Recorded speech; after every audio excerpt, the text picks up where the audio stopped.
Assalamualaikum warahmatullahi wabarakatuh. Perkenalkan, nama saya M. Yoga Bersyukur Hidayat dengan NIM 103240114, Prodi Manajemen, Fakultas Sosial dan Ekonomi, Kampus Linggabuana PGRI Sukabumi. Di video kali ini saya akan menjelaskan tentang seleksi karyawan. Seleksi karyawan menurut Faizal Rifai, seleksi karyawan adalah rangkaian langkah khusus untuk memilih pelamar mana yang akan diterima sebagai karyawan setelah proses rekrutmen. Tujuannya untuk mendapatkan SDM berkualitas yang sesuai dengan kebutuhan perusahaan. Dengan proses yang umumnya melibatkan evaluasi CV, tes, dan wawancara untuk memastikan relevansi kemampuan pelamar dengan pekerjaan. Lalu di sini ada tujuan seleksi.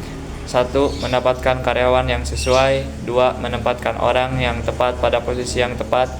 3. Mengurangi risiko kesalahan rekrutmen. 4. Menilai kecocokan karakter dan budaya kerja. 5. Menjamin produktivitas dan kualitas kerja. 6. Membantu pengembangan organisasi. 7. Membentuk tim yang stabil. Lalu ada tahapan proses seleksi. Ke-1, penyaringan administrasi atau pengecekan CV resume, mengevaluasi informasi pribadi, pendidikan, pengalaman kerja, dan kualifikasi lain dari CV pelamar. 2. Ada tes seleksi, mengukur kemampuan mental, tes dan bakat, serta fisik, relevansi kemampuan pelamar dengan pekerjaan. Ketiga, ada wawancara atau interview dilakukan oleh HRD untuk kesesuaian budaya dan user untuk kemampuan teknis, menilai kepribadian, motivasi, dan keahlian. Keempat, ada ujian fisik, pemeriksaan kesehatan untuk memastikan kesiapan fisik pelamar. Kelima, ada keputusan pelamar yang lolos semua tahapan akan dipertimbangkan untuk diterima. Selanjutnya ada faktor-faktor yang dipertimbangkan dalam seleksi. Yang pertama, kondisi penawaran tenaga kerja. Semakin besar jumlah pelamar yang memenuhi syarat, maka akan semakin mudah bagi organisasi untuk memperoleh karyawan yang berkualitas dan sebaliknya. Kedua, ada faktor eksternal organisasi, diantaranya ada faktor etika. Dalam proses seleksi, masalah etika seringkali menjadi tantangan yang berat. Keputusan seleksi seringkali dipengaruhi oleh etika pemegang keputusan. Bila pertimbangan penerimaan lebih condong karena hubungan keluarga, teman, pemberian, komisi, atau suap daripada pertimbangan keahlian atau profesional, maka kemungkinan besar karyawan baru yang dipilih jauh dari harapan organisasi. Lalu ada ketersediaan dana dan fasilitas. Organisasi sering kali memiliki keterbatasan seperti anggaran atau fasilitas lainnya. Sebagai contoh, besar kecilnya anggaran belanja pegawai menentukan berapa jumlah pegawai baru yang boleh direkrut. Lalu ada faktor kesamaan kesempatan. Budaya suatu daerah dalam memperlakukan masyarakatnya juga merupakan tantangan dalam proses seleksi. Diskriminasi masih sering ditemukan dalam merekrut atau menseleksi pegawai yang disebabkan oleh warna kulit, ras, agama, umur, jenis kelamin, dan sebagainya.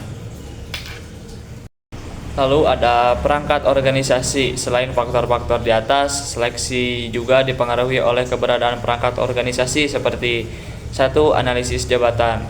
Analisis jabatan merupakan semacam pedoman bagi kegiatan proses seleksi.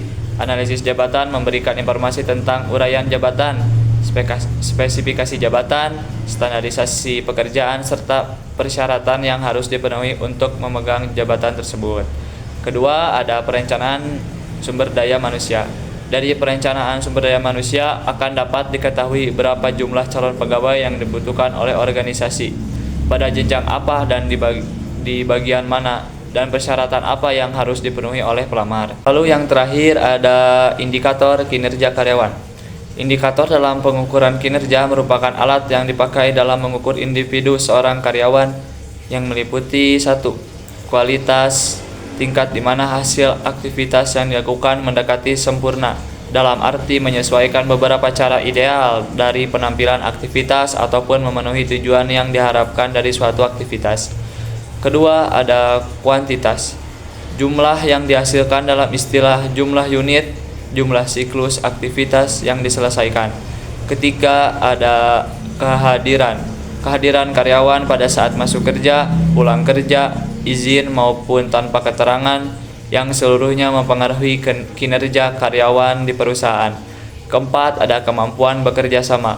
Kemampuan bekerja sama adalah kemampuan seorang karyawan untuk bekerja sama dengan orang lain dalam menyelesaikan suatu tugas dan pekerjaan yang telah diberikan, sehingga mencapai daya guna dan hasil yang maksimal. Mungkin materi yang saya sampaikan cukup sampai di sini. Maaf bila ada kesalahan kata atau emang penjelasan dari saya kurang jelas. Terima kasih buat yang sudah menonton. See you next video. Bye bye.